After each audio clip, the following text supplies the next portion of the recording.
야곱이 그렇게 꿈에 그리던 요셉과 마침내 재회하게 되었어요. 얼마나 마음이 기뻤을까요? 죽은 줄로만 알았던 요셉. 그래서 정말 그 마음 가운데 한이 맺혀 있었을 겁니다. 지금 몇 년 만에 만나는 거예요. 17살에 헤어져서, 그래서 30살에 요셉이 총리가 되고, 그리고 7년의 풍년이 있고 2년의 기근이 있었으니까 약 22년 만에 지금 야곱이 요셉을 만나게 되는 거예요. 야곱이 얼마나 기뻤을까요? 그렇죠? 아마 이런 말로 다 할 수는 없었을 거예요. 그 22년 동안의 그 야곱의 삶은 사실 지옥과도 같은 그런 삶이었겠죠. 그런 삶을 살아가다가 인생의 모든 의미와 어떤 덧도 행복도 다 떠나가버린 그때에 내게 한 줄기 빛이 비춰온 게 바로 요셉이었단 말이죠. 요셉을 만나기 위해서 그는 모든 것을 다 챙기고서 애굽으로 내려왔고 마침내 요셉과 껴안고 얼싸안고 눈물을 흘리는 그런 장면을 우리는 보게 됩니다. 한번 여러분 상상해 보세요. 얼마나 기뻤겠어요. 요셉을 부둥켜 안고 눈물을 흘리며 정말 네가 요셉이냐 그러면서 울고 요셉도 아버지 그러면서 울었을 때 그 모습이 저는 정말 마음이 뿌듯하지 막 뭉클해지는 거 있죠.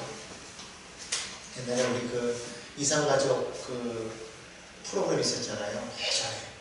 그때 우리는 그걸 방송을 시청하면서 저는 이상가족은 없었지만 그때마다 얼마나 그걸 보면서 너무나도 마음이 뭉클하고 그렇게 눈물이 나더라고요. 아마 그때의 모든 국민들이 울었을 거예요. 여러분 이 장면이 그런 장면 아니겠습니까?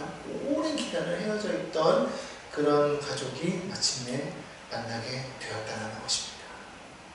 자, 이제 그런 기쁨을 뒤로하고 이제 요셉이 바로에게 자기의 가족들을 이제 소개하는 장면이 오늘 성경에 나오고 있는 거예요. 그리고 나서 이 바로와 야곱이 만나고 바로는 야곱에게 그 가정을 위해서 좋은 땅을 내어줍니다. 바로 그 땅이 어디냐면 라암셋이라는 그런 땅이라고 성경은 그렇게 말씀하고 있어요. 오늘 여기 성경 보니까요, 이 라암셋은 정말 좋은 땅이었다고 그렇게 성경은 말을 합니다. 11절을 볼까요? 요셉이 바로의 명령대로 그의 아버지와 그의 형들에게 거주할 곳을 주되 애굽의 좋은 땅 라암셋을 그들에게 주어 소유로 삼게 하고 그렇게 말을 하고 있어요. 이 라암셋이 어디냐면 바로 고센 땅이에요. 후에는 바로 거기에 국고성을 짓게 되죠. 정말 좋은 땅을 지금 바로가 야곱에게 주었다는 거예요. 그리고 그 땅에서 이스라엘 족속, 즉 야곱의 가족은 어떻게 됩니까?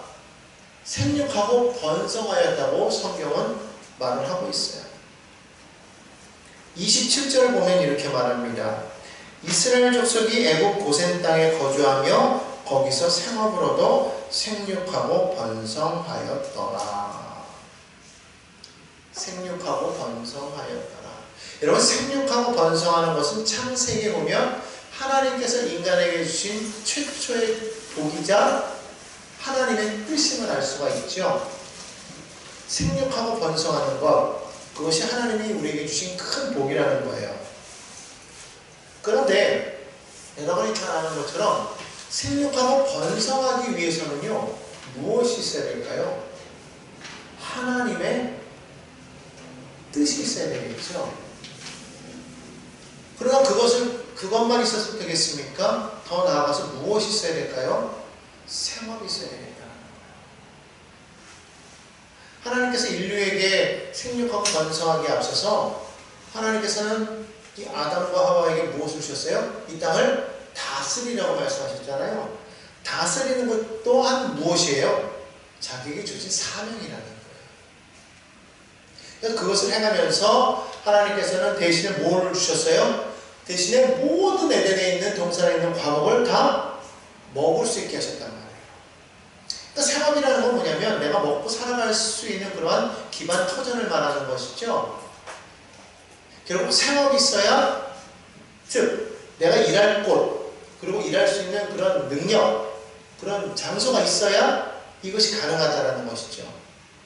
바로 그 생업을 지금 바로에게서 얻었다는 거예요. 그들에게 목축하는 그런 능력이 있지만 장소가 없으면 할 수가 없잖아요. 근데 오늘 27절에 보니까 거기서 생업을 얻었다고 그렇게 말을 하고 있어요.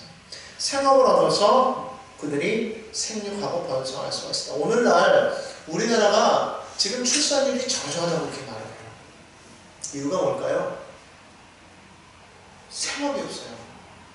많은 젊은이들이 일하고 싶지만 일자리가 없어서 지금 헤매고 있다는 거죠. 아무리 좋은 대학을 나와도 너무나도 많은 사람이 지금 일자리를 구하고 있는데 일하는 곳이 한정되어 있다 보니까 나머지 사람들은 일할 자리를 찾지 못해서 어떻게 해요? 결국에는 좀 더 나은 곳으로 가면 될까 해서 대학을 이제 대학원으로 좀 더 하다가 또 다른 과목을 또 전공하기도 하고 막 이래가면서 계속 공부만 하다 보니까 스펙은 점점 늘어나는데 그럼에도 불구하고 여전히 많은 사람들이 일을 얻지 못하고 있구나. 더군다나 요즘에는 젊은 사람들도 퇴직을 해요. 심지어 요즘에 30대에서도 벌써 퇴직하는 사람이 나와. 40대, 50대 퇴직하는 것은 이제는 고리타분한 일이 되어버렸죠. 그러니까 이처럼 일할 곳이 많이 부족하다는 그 자리를 무엇이 대체하고 있습니까? AI나 인공지능 로봇들이 자리를 대체해 나가고 있다는 거예요. 점점 가면 갈수록 일자리가 없다는 것이죠. 더군다나 불과 몇 년 사이로 우리나라의 모든 경제가 너무나도 힘들어져 버렸어요. 물가가 올라갔죠. 특히 집값이 한도 높은 줄 모르고 계속적으로 치솟았어요. 예년 같으면은요, 열심히 부부가 결혼해서 노력하면 한 15년 빠르면 20년이면 집을 장만했단 말이에요. 지금은요, 평생을 노력해도 자기 집 장만하기가 어렵다는 거예요. 그러다 보니까 젊은이들이 무엇을 해요? 결혼을 포기하는 사태가 나타나요. 결혼만 포기합니까? 어쩌다가 사랑해서 결혼하게 되면 이제 뭘 포기해요? 자녀 낳는 것을 포기한다는 거예요. 그러니까 갈수록 우리나라의 출산율이 저조해질 수밖에 없다는 거예요. 이런 사람들에게 그냥 때우기식으로 조금씩 무엇을 준다 한들 과연 젊은이들이 거기에 동기부여가 돼서 결혼하고 자녀를 낳느냐? 그렇지는 못하다는 거예요. 바뀌어야 돼요. 뭔가가 바뀌고 이 나라의 일자리가 부족되어지고 변화가 되어야 되는데 이게 사람의 지혜로는 하지 못하니까 결국에는 여기에 무엇이 있어야 될까? 하나님의 약속이 있어야 된다. 하나님께서 이 나라를 보살펴주지 않으면 안 되겠다는 것이죠. 그래서 우리는 정말 그것을 위해서 기도해야 되는 거예요. 하나님, 이 나라를 긍휼히 여겨 주옵소서. 이 나라에 하나님의 넘치게 하여 주옵소서. 그래서 젊은이들이 다시금 일자리를 얻고 꿈을 갖고 비전을 갖고 나아갈 수 있도록 하나님 허락하여 주옵소서. 이 땅에 20, 30, 40, 50, 60 모든 사람들이 정말 절망 가운데 있습니다. 꿈을 잃어버렸습니다. 소망을 잃어버렸습니다. 하나님, 이 땅에 소망을 더하여 주옵소서. 우리가 그렇게 기도해야 될 줄 믿습니다. 어쩌면 지금 우리의 상황이 요셉을 만나기 전에 야곱의 모습이었을지도 모르겠다, 그렇게 생각이 들어요. 그런데 오늘 여기 성경을 보니까요, 이 야곱의 가정이요, 그렇게 기근이 심할 때에 지금 하나님의 은혜로 애굽 땅에 와서, 그것도 가장 좋은 땅이라고 성경은 이야기하고 있어요. 가장 좋은 땅, 애굽에서도 가장 좋은 땅인 황금다리 노른자 땅을 지금 누구에게 준 거예요? 야곱의 가정에게 주었다는 거예요. 그것만 주었습니까? 생업도 주었습니다. 생업만 주었던 것이 아니라 그 다음 절을 보니까 먹을 것도 주었다고 성경은 말씀하고 있어요. 12절입니다. 또 그의 아버지와 그의 형들과 그의 아버지의 온 집에 그 식구를 따라 먹을 것을 주어, 그렇게 얘기하고 있습니다. 물론 이것은 요셉이라는 한 믿음의 사람이 있었기 때문에 그것이 이루어질 수 있었겠지만, 그러나 그 요셉을 통해서 하나님의 역사하심이 있었기 때문에 이것이 가능하였다고 저는 말씀드릴 수가 있다는 것이죠. 그래서 오늘 우리에게 정말 필요한 것은 무엇이냐면 바로 하나님의 은혜가 오늘 우리에게 정말 필요합니다. 그 하나님의 은혜를 구해야 된다. 아멘. 성경 말합니다. 구하라 그러면 너에게 주실 것이요. 아멘. 오늘 우리가 구하지 아니하였기 때문에 하나님의 은혜가 이 땅 가운데 없는 것이 아니겠는가. 오늘 우리가 정말 외쳐야 될 것은 하나님의 은혜인 거예요. 사람의 노력도 사람의 지혜도 아닙니다. 하나님의 은혜가 이 땅에 필요한 것임을 우리는 깨달아야 되죠. 아멘. 교회는 뭐하는 곳이냐? 하나님의 은혜를 전하는 것이에요. 하나님의 은혜를 구하는 곳입니다. 요즘에는 교회를 잘못 이해해가지고 교회가 이 땅의 정의와 사회, 정의사회 구현을 이루는 데에 필요한 것이라고 생각을 합니다. 하지만 교회는 하나님의 은혜를 전하는 것이에요. 아멘. 그리고 하나님의 정의, 세상의 정의가 아니라 하나님의 정의가 이 땅 가운데 흐를 수 있도록 그것을 위해서 기도해야 된다는 거예요. 그것이 정말로 필요합니다. 그것이 우리에게 보여줘야 되는데 그 가운데 핵심, 증거가 뭐냐? 십자가. 십자가는 무엇을 말하고 있습니까? 우리를 향한 하나님의 정의의 실천이에요. 무엇을 통해서? 하나님 자신의 죽음을 통해서. 죄는 우리가 지었는데 죽음은 하나님이 지셨다는 거예요. 오늘날 교회에 있어서 가장 필요한 것이 무엇이냐면 세상이 악하기 때문에 저 세상을 하나님 심판하시옵소서가 아니라 저 세상을 향해서 우리가 십자가를 지고 나아갈 수가 있다는 것이죠. 당신들은 무엇을 잘못했습니다. 당신들이 잘못했어요 라고 그것을 서로 주장해서 싸우는 것이 아니라 그들을 위해서 긍휼함을 하나님 허락하여 주옵소서 하고 그들 속에 들어가서 우리가 죽어야 된다는 거예요. 어떻게 해야 우리가 죽을 수 있을까? 우리는 그것을 고민하고 어떻게 하면 주님처럼 살아갈 수가 있습니까? 생각해야 된다는 것이죠. 오늘 우리에게는 정말 그 은혜가 필요한 거예요. 그 은혜가 없기 때문에 교회에서마저도 서로 다툼이 일어나고 서로 원망하고 서로 막 갈라지는 갈등이 막 일어나게 되는 거죠. 없어져야 돼요. 예수님은 당신을 희생하셨잖아요. 제자들을 말을 시키면서 뭐라고 말씀하셨어요? 너희도 가서 이렇게 해라 말씀하셨습니다. 오늘 우리에게 정말 필요한 것은 그거 같아요. 아, 이게 필요하구나. 이게 필요하구나.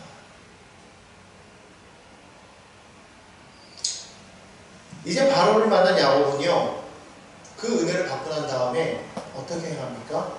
성경을 보니까요, 바로를 축복합니다. 참 재밌는 장면이에요. 여러분 여기 성경을 보면은요, 야곱이 자기의 그 삶을 이렇게 표현합니다. 9절에 보니까요, 이제 야곱이 바로에게 이렇게 말해요. 내 나그네 길이 세월이 130년이니이다. 내 나이가 얼마 못 되니 우리 조상의 나그네 길의 연주에 미치지 못하나 험악한 세월을 보냈나이다. 이렇게 말했어요. 우리는 야곱이 어떻게 살았는지 알잖아요. 그죠? 야곱 참 파란만장한 인생 살지 않았습니까? 외삼촌에게 사기당해, 형에게 쫓겨서 도망가, 집을 떠나 20년 동안 살고 있어. 부인들 때문에, 형제들 때문에, 그 자녀들 때문에 괴로움당한 거, 그리고 자기가 사랑했던 아내의 죽음, 아들들이 요셉을 팔아넘긴 일, 더군다나 자기 아들은 자기 또 첩과의 또 불륜한 관계를 맺고 이런 일들, 이런 여러 가지 많은 일, 또 딸이 또 세겜적 수장의 아들에게 또 큰 일을 다 봉변을 당하고 그로 인해서 또 아들들이 그들 족속들의 청년들을 다 죽인 일, 뭐 셀 수가 없어요. 말할 수 없는 고통이 그의 삶 가운데 있었단 말이에요. 그러니까 나그네 길이라고 말했어요. 실제로 그는 나그네 삶을 살았죠. 근데 그의 삶을 뭐라고 말하냐면 험난한 삶이었어요. 그랬던 사람이 지금 뭐예요? 평안한 삶을 사는 바로를 축복하는데 뭐가 좀 바뀐 것 같지 않아요? 우리가 생각할 때 어느 정도 좀 있는 사람이 좀 부족하고 힘든 사람에게 복을 빌어주는 게 오히려 맞다고 생각되지 않아요? 근데 여기는 지금 그냥 형편, 그냥 다 모습만으로 보면 이게 뒤바뀐 모습이죠. 계기예요. 나그네예요. 이 사람은 왕이에요. 주인이에요. 험한 삶을 살았고 편안한 삶을 살았는데 오히려 야곱이 축복을 합니다. 대부분이요, 여러분 험한 삶을 살았던 사람들을 자세히 보면요, 나이가 들면 어때요? 되게 초라해요. 겉모습만 초라한 게 아니라 스스로의 마음가짐도 초라해집니다. 그리고 자세히 보면은요, 삶이 주눅 들어있어. 주눅 들어있다고. 그것이 외모에서도 나타나고 마음가짐에서도 나타나요. 그래서 누군가를 만나면 이 길을 못 펴. 자신이 없단 말이에요. 뭔가를 막 하고 싶어도 할 수가 없는 그런 삶. 왜? 너무 고단하니까. 그리고 그의 마음은 항상 비교의식이 있어요. 누군가를 만나면 자기보다 조금만 더 나은 사람을 만나면 거기 앞에서 그냥 몸이 그냥 확 움츠러드는 그런 삶을 살아간단 말이에요. 왜냐면 삶이 그를 그렇게 만들어버렸다는 것이죠. 솔직히 야곱같이 그렇게 험한 세월을 산 사람은요, 바로 앞에 섰을 때 솔직히 위축될 수밖에 없을 거예요. 만약에 여러분들이 워렌 버핏이라든가 아니면 빌 게이츠라든가 뭐 이런 지금 현재 많은 정말 당대 지금 부자들 앞에 여러분들이 만나면 거기서 그 앞에 서게 됐다고 한다면 여러분 당당하게 딱 서가지고 워렌 버핏 당신이 내게 이렇게 했으니 나도 당신에게 축복하겠어. 여러분 이럴 수 있어요? 못한단 말이에요. 못해. 기죽죠. 아유 고맙습니다. 감사합니다. 몸이 이렇게는 안 하면 다행이지. 그렇지 않겠어요? 근데 우리 여기 성경에서 보니까요, 야곱은요 전혀 주눅든 게 없어요. 당당합니다. 그리고는 오히려 바로를 축복하는 거예요. 어떻게 이게 가능할까? 아무리 힘든 삶을 살고 아무리 고단한 삶을 살았어도 그에게는 한 가지 큰 은혜가 있었다는 거예요. 그건 뭐냐면 그런 인생 속에서 그는 살아계신 하나님을 만났다. 하나님을 경험했다. 그러면서 그가 느꼈던 게 뭐냐면 인생의 주관자는 하나님이시다. 이거를 깨달았다는 거예요. 여러분 기억하십시오. 삶의 주관자가 하나님이심을 경험한 사람은요, 어떠한 삶의 환경 속에서도 결코 주눅들지 않습니다. 왜 그러냐면 나는 부족하고 나는 연약하지만 나와 함께 하시는 하나님이 위대하시기 때문에. 근데 앞에 왕이 있어도 그 왕보다도 더 높으신 왕이 나와 함께 하시니 주눅들 이유가 없다라는 거예요. 그러니까 당당하게 바로 앞에서도 축복을 할 수가 있는 거예요. 왜? 복의 근원이신 하나님이 나의 하나님이시기 때문에. 믿으십니까? 여러분 이런 의식이 있어야 된다는 거예요. 근데 왜 사람들이 자꾸 그렇게 주눅이 들까? 이 드라마에서도 나온 그 말인데, 어느 한 대사인데, 이게 원래는 어느 책에 나온 건데, 이것을 그 미식 축구 감독이었던 이 베리 스위처라는 사람이 있는데, 그 사람이 한 말이 있어요.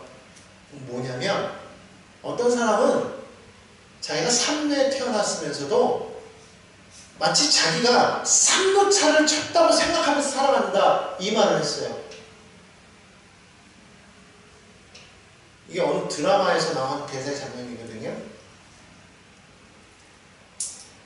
자기가 지금 삼루에 나와 있는 게 사실은 삼루에서 태어났기 때문에 삼루에 지금 있다는 거예요. 근데 마치 자기가 타석에서 땅 삼루차를 쳐가지고 자기가 그렇게 해서 자기 노력과 힘으로 거기 온 줄로 착각하면서 그렇게 살아가더라.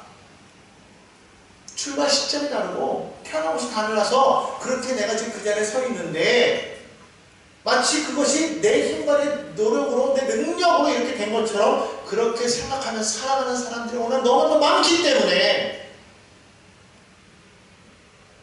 어떤 사람은 우월감을 가지고 살아가고 어떤 사람은 패배의식을 가지고 살아간다 이거예요. 그럴 이유가 없다는 것이죠. 우리 삶이 비록 그렇다고 할지라도 내가 지금 이런까지 못 가고 아니 나 지금 하지 못했다고 할지라도 내가 저 사람과 비교의식을 가질 이유는 없다는 거예요. 정말 중요한 건 뭐냐면 지금 내가 서 있는 그곳에서 나는 지금 누구와 함께 동행하고 있는가를 우리는 분명하게 인식할 수 있어야 되는 거예요. 대부분 사람들이 그거를 인식하지 못하기 때문에 자꾸 서로를 무시하기도 하고 또 좌절하기도 하고 어떨 때는 스스로를 자꾸 낮추기도 하는. 야곱은요 결국 그러지 않았어요. 지금 자기가 여기에 왔을 때 뭐 정말 가진 것도 없고 살 것도 없고 먹을 것도 없고 아무것도 없어요. 오히려 그 모든 것을 지금 바로로부터 받았지만 그럼에도 불구하고 그는 당당하게 그 바로 앞에 축복할 수가 있었다라는 말이죠. 왜? 하나님이 나와 함께 하시기 때문에. 그 하나님은 살아계신 하나님. 그 하나님을 만났기 때문에 이것이 가능하다는 거예요. 나는 여러분들에게 물어보고 싶습니다. 여러분들은 정말로 살아계신 하나님을 만났으며 그 하나님과 동행하고 계십니까? 정말 그렇습니까? 그렇다면 우리는 이 세상을 향해서 우리는 축복할 수 있어야 돼요. 전능하신 하나님을 만난 사람들은요 지금의 우리의 삶의 모습을 바라보면서 이를 위해서는 안 된다는 거예요. 이 야곱이 축복하는 장면은 여러분 창세기 10장 3절에 보면 이런 말이 있잖아요. 너를 축복하는 자에게는 내가 복을 내리고 너를 저주하는 자에게는 내가 저주하리니 땅의 모든 족속이 너로 말미암아 복을 얻을 것이야. 하나님께서 아브라함에게 하신 약속이에요. 그 약속의 말씀이 지금 누구에게 와서 지금 성취가 되고 있는 거냐? 야곱을 통해서 지금 성취가 되고 있다는 거예요. 야곱이 지금 세상에서 말하잖아요. 바로는 지금 곧 세상이에요. 바로에게 지금 축복하고 있어요. 야곱 때문에 바로가 복을 받는 거예요. 맞잖아요. 야곱의 아들 요셉이 그곳에 왔기 때문에 지금 이 바로는 점점 더 막강해지고 있어요. 기근이 왔음에도 불구하고 막강해지고 있어요. 그것을 우리가 어떻게 보게 되냐면 그 다음 절을 보면 우리가 알 수가 있다는 거예요. 자, 그렇기 때문에 그 다음 절 보기 전에 앞서서 그래서 우리는 기억해야 되는 거예요. 하나님의 사람들은요, 즉 그리스도인들은 우리가 빈 그 복이, 그 축복하는 그것이 결국에는 우리 입술을 통해서 누구로부터 오는 것이냐? 하나님으로부터 오는 것임을 우리가 알아요. 아멘. 근데 그 복을 우리는 믿는 자가 믿는 자에게만 우리가 하는 것이 아니라 믿지 않는 자에게도 능히 할 수 있음을 오늘 우리는 성경을 통해서 보고 있어요. 야곱이 바로에게 축복했기 때문에. 그러니까 우리는 어떤 자가 되어야 되느냐? 하나님의 복을 전하는 그런 축복의 통로가 되어야 된다. 아멘. 입술을 열어서 우리는 저주할 수 있고 그를 벌할 수도 있겠지만 그러나 정말 하나님이 원하시는 것은 뭐냐면 나를 통해서 복이 흘러가게 원하십니다. 자, 복이 흘러가게끔 했을 때 그가 복을 받을 만한 사람이면 그 복을 받는데 그 복은 누구를 통해서 하냐면 나를 통해서 하기 때문에 이미 나도 어떤 사람이에요? 복이 있는 자예요. 그 사람이 복을 받을 만한 사람이 아니면 그럼 어떻게 돼? 그 복이 그에게 들어가지 못함으로 다시 내게로 오는 거예요. 그러니까 나는 배의 축복을 받게 됩니다. 그러니까 우리는 구태여 그 사람을 저주할 필요 없는 거예요. 우리가 저주하면 성경은 너를 저주하는 데는 내가 저주. 너가 저주하면 또 나도 또 그를 저주할 거야. 그가 너를 저주해? 그럼 내가 또 그를 저주할 거야. 그러니까 우리에게는 엄청난 보호막이 있는 거예요. 하지만 그렇다고 해서 우리가 저주할 필요 있느냐? 필요 없어요. 이미 그 사람은 하나님께서 갚아주실 것이고 우리는 뭐만 하면 되냐면 복을 비기만 하면 되는 거예요. 네. 이것을 우리가 기억해야 되겠습니다. 자, 어쨌든 우리가 이제 두 번째 살펴볼 것은 뭐냐면 야곱이 애굽 땅에 내려온 것과는 별개로 그럼에도 여전히 기근은 애굽 땅과 가나안 땅을 덮치고 있다는 거예요. 점점 더 기근이 심해지고 있음을 성경은 보여주고 있습니다. 13절이요. 기근이 더욱 심하여 이렇게 말하고 있어요. 사방에 먹을 것이 없고 애굽 땅과 가나안 땅이 기근으로 황폐해진다고 했어요. 합니다. 자, 이렇게 되니까 사람들이 계속해서 곡식을 사려고 계속 애굽에 와요. 근데 여러분 가지고 있는 돈도 지금 뭔가 계속 팔고 사고 하는 가운데 이게 뭔가 수입이 있어야 지출도 있는 건데 수입되는 건 없는데 계속 지출만 하면 어떻게 돼요? 창고에 돈이 마를 수밖에 없어요. 백성들이 그랬다는 거예요. 한 해, 두 해, 세 해 넘어가면서 이제는 돈이 다 떨어지니까 요셉에게 와서 말을 하겠죠. 돈이 다 떨어졌습니다. 곡식은 구해야 되겠고 어떻게 되겠습니까? 요셉이 말하죠. 너희 가축 있지 않냐? 가축을 팔아. 가축과 바꿔줄게. 그래서 백성들이 가축을 다 파는 거죠. 가축을 다 파. 시간이 지났는데 여전히 가뭄, 기근이 계속되니까 뭐라고 그래요? 이제는 가축도 없습니다. 그래? 그럼 너희 땅 있는 사람들 땅 팔아. 땅을 넘겨라. 땅을 다 팔았어요. 이제 더 이상 이제 팔 것이 없습니다. 그럼 이제는 너희 스스로를 바로의 종으로 들어와라. 그리고서는 이 곡식법, 토지법을 만들어요. 그래서 거기에서 토지를 줄 테니 너희가 여기서 일을 해서 수확을 얻으면 얼마만큼을 다시 나라로 환수해라. 토지법에서. 그러니까 모든 애굽의 재물, 가축, 심지어는 사람들까지, 땅까지 다 누구게 된 거예요? 바로의 것이 돼요. 기근이 왔는데요. 야곱의 축복대로 바로가 어떻게 되는 거예요? 점점 부여하게 돼요. 무엇이 그렇게 만들었어요?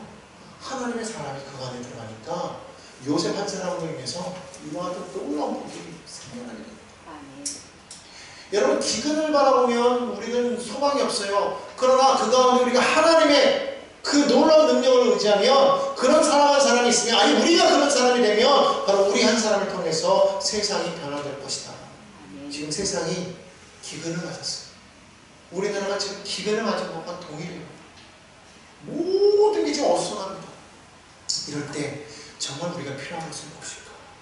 하나님을 경외하고 하나님을 두려워하고 이 땅을 향해서 하나님의 은혜, 하나님의 축복의 복음을 전하는 그런 사람들 한 사람 한 사람이 서 있을 때 그 한 사람을 통해서 이 땅의 기근 가운데 하나님의 은혜가 오히려 더 풍성하게 넘치게 될 것입니다. 우리는 믿어야 줄 믿습니다. 여러분 이 요셉의 이러한 지혜는 어디서부터 온 걸까요? 하나님으로부터. 오늘 여러분 우리는요 바로 이와 같은 하나님이 주시는 지혜가 필요해요. 이런 지혜를 달라고 우리는 구해야 될 줄로 믿습니다. 이것을 통해서 우리는 세상을 살리는 일에 우리가 쓰임받기를 원해야 된다는 것이죠. 많은 사람들이 정말 지혜를 달라고 구하면서도 자기 자신만을 위해서, 자기 유익만을 위해서, 자기 이익만을 위해서 남들이 어떻게 되건 말건 나만 잘 되면 돼 이런 생각을 가지고 살아가는 사람들이 많아지게 된다면 이 땅은 소망이 없어요. 그러나 하나님이 주신 그 지혜를 가지고 하나님 이 지혜를 통해서 정말 많은 사람들에게 하나님의 복이 흘러넘치게끔 하겠습니다 하면서 그와 같은 마음으로 살아가는 사람이 한 사람 한 사람씩 생긴다면 이 땅은 소망이 있겠어요 없겠어요?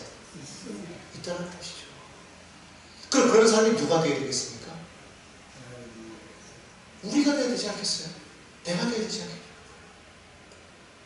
우리가 기도할 때 하나님 정말 하나님의 이 놀라운 은혜를 나누며 이 하나님의 역사를 증거하는 그런 일이 사용되어지는 그런 지혜가 되기를 원합니다. 그러기 위해서는 지혜가 필요합니다. 하나님의 지혜를 더하여 주옵소서. 기도하는 그런 우리가 되어야 될 줄로 믿습니다.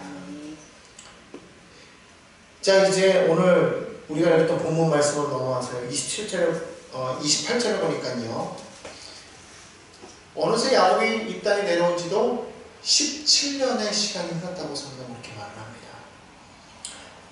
28절 보겠습니다. 야곱이 애굽 땅에 17년을 거주하였으니 그의 나이가 147세라. 17년의 세월이요 후딱 넘어가있어요. 하나님께는 17년이라는 시간이 중요하지 않은 것 같아요. 그렇죠? 그 시간을 보지 않았어요. 17년을 보지 않아요. 하나님께서는 하나님의 시간은요 하나님께서 역사하신 바로 그 시점을 보는 거예요. 그래서 하나님의 시간은 흐르는 시간이 아니라 바로 하나님의 그 역사하시는 바로 그 시점을 나타내는 그 시점이 가장 중요하다. 아멘. 그 시간. 몇 년이 흘렀느냐가 중요한 게 아니에요. 하나님께는 하루가 천년 같고 천년이 하루 같다고 그랬어요. 얼마큼 우리가 살았느냐가 중요한 것이 아니라 그 삶 속에서 얼마나 하나님의 의미가 있는 그 시간이 우리 삶 속에 있었느냐가 정말 중요한 거예요. 아무런 의미 없이 천년을 살면 뭐합니까? 아무리 짧게 살아도 의미가 있다면 그 삶은 어느 삶보다도 귀한 삶 아니겠어요? 요즘 우리나라 사람들은 오래 사는 거, 오래 사는 거. 오래만 살면 뭐하냐는 거예요. 의미가 없는데. 많은 음악가들이, 많은 예술가들이 다 잠수하지 않았잖아요. 대부분 안에 단명했단 말이에요. 그런데 그들이 남긴 그런 예술 작품들은요, 얼마나 오랫동안 우리 가슴 속에 나와 있어요. 여러분, 그걸 기억해야 된다. 147세라. 17년을 거쳐. 17년의 삶을 후딱 지나가버렸어요. 꿈같이 흘러갔겠죠. 얼마나 기뻤을까요? 사랑하는 자녀들과 이제는 행복한 모습을 바라보면서 그 사랑하는 아들의 아들, 손주들을 바라보면서 그들이 커가는 거 바라보면서 이제는 평안하고 기쁘고 뭐 그렇게 살았을 거 아니에요? 그러면서 그들의 마음 그렇게 되면 우리가 어떻게 돼요? 아, 인생 참 좋다. 이제 누리자, 편안하자. 뭐 이럴 거 아닙니까? 여기가 좋다. 이럴 거 아니에요? 그런데 성경을 보니까요. 이렇게 말합니다. 29절을 보니까요. 이스라엘이 죽을 날이 가까움에 그의 아들 요셉을 불러 이런 말을 합니다. 이제 내가 내게 은혜를 입었거든 청하노니 내 손을 내 허리 허벅지 아래에 놓고 인애와 성실함으로 내게 행하여 애굽의 나를 장사하지 아니하도록 하라. 그렇게 살면서요. 잊어버릴 만도 한데 야곱은요. 잊지 않고 지금 뭐라고 말하고 있는 거예요? 나를 메어다가 조상의 묘지에 장사하라고 그렇게 맹세를 지키고 있는 거예요. 지금요, 이 야곱은 무엇을 기억하고 있냐면요, 처음에 하나님을 만났을 때, 창세기 28장 15절에 그때 하나님께서 야곱에게 이렇게 말했거든요. 내가 너와 함께 있어 내가 어디로 가든지 너를 지키며 너를 이끌어 이 땅으로 돌아오게 할지라고 했거든요. 그때 상황으로 보면 그것은 단지 자기가 고향을 떠나서 외삼촌 라반의 집으로 갔다가 돌아오는 것만으로 그것으로 그냥 끝날 수도 있겠지만 그는 그의 삶이 거기서만 끝난 게 아니었잖아요. 계속 돌아다니는 인생이었고 지금 애국까지 내려왔단 말이에요. 결국 그러다 애국에서 다시 어떻게 하나님께서 이 땅으로 돌아오게 하시겠다. 마지막에 그는 그거를 기억하고 있다. 언약의 자리. 그 자리가 어떤 자리냐? 그 자리에서 하나님께서 내게 복을 주시고 너와 내 자손이 복을 얻고 이 땅을 너의 후손에게 내가 주겠다고 말씀하셨다는 거예요. 애굽이 아니라 바로 지금 너가 먹은 그 자리를 내가 너에게 주겠다고 말씀하셨다는 거예요. 그 땅으로 돌아가야 돼요. 이거를 기억하고 있더라는 거예요. 오늘 많은 사람들이 이 세상에서 살아가면서요 너무나도 편해지다 보니까 예전에는 참 어려울 때는요 정말 그 예배 시간에 사람들이 많이 모였어요. 기도도 엄청 열심히 했어요. 왜 그러냐면 힘드니까 그 상황을 벗어나려고 정말 뭐 새벽같이 기도하고 밤늦게까지 기도하고 막 그러면서 모여가지고 막 기도하고 구하고 막 그랬단 말이죠. 그런데 오늘날 이제는 우리나라가 너무나도 잘 살게 되었어요. 그렇잖아요? 너무나도 부유한 국가가 되었어요. 이제는 일부러 굶는 한이 있어도 밥을 못 먹어서 죽는 사람은 없어요. 그렇잖아요. 아예 뭐 벌이가 없어도 나라에서 돈을 좀 먹이기 때문에 굶어서 죽었다는 거는 뭐냐면 그냥 게을러서. 그냥 그런 사람들 있잖아요. 술 중독에 빠져서 술만 먹고 밥을 안 먹다가 죽는 거. 이런 경험이 있을지 모르지만 굶어 죽는 사람은 없다는 거예요. 그죠? 그만큼 잘 살아. 그러다 보니까 오늘날 우리나라 사람들이 하나님 앞에 나오는 시간보다도 밖으로 나가는 시간이 더 많아진다. 간절함이 사라졌어요. 새벽 예배, 철야 예배 뭐 이런 거에 예전 같은 건 간절함이 없어요. 부엌에 이런 간절함이 없어요. 그러다 보니까 그냥 여기가 조상이 되어버리는 거예요. 어느 순간 시간이 흘러가다 보니 예전에는 막 믿음이 뜨겁겠죠. 막 열심히 하겠죠. 어떻게 보면 야곱도요. 이제는 평안하니까 이곳에서의 삶에 미련이 많아서 여기가 좋다. 뭐 앞에 나일강이 흐르고 참 이 뱃놀이 하면서 얼마나 좋아. 우리 또 아들이 이 애굽의 총리니 얼마나 또 권세도 있고 부여하고 뭐 얼마나 힘도 있고 다 가졌잖아요. 얼마나 여기서 우리가 누리자 이럴 수 있을 거 아니에요. 여기만 있으면 계속적으로 인정받고 높임받고 그럴 텐데 굳이 가나안 땅으로 가보십시오. 다시 원위치 아니에요? 그런데 야곱은 기억하고 있다. 아무리 그러하더라도 내가 머물 곳은 여기가 아니라는 거예요. 여러분, 우리가 이 세상을 살아가는 동안에 우리가 여러 가지 많은 즐거움, 안락함, 부를 많이 누리고 있을지라도 우리가 결코 잊어버리지 말아야 될 것은 하나님 나라예요. 하나님의 언약입니다. 잊어버리면 안 돼요.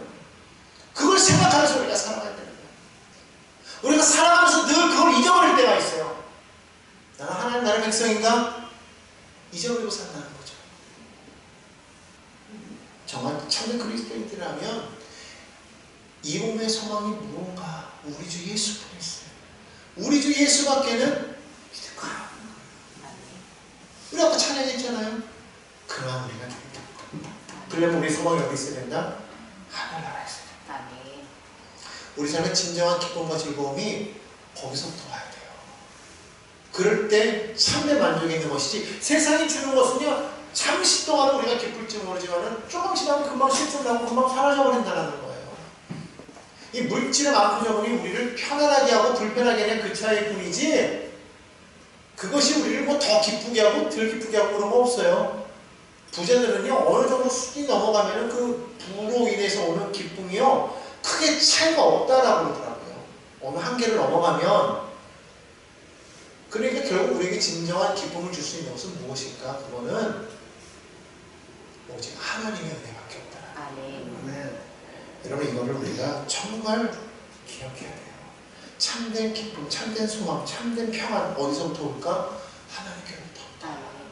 여러분, 이걸 기억하고 날마다 하나님께 소망을 두고 살아가는 복 있는 그런 믿음의 성도들 되시기를 주님의 이름으로 축복합니다.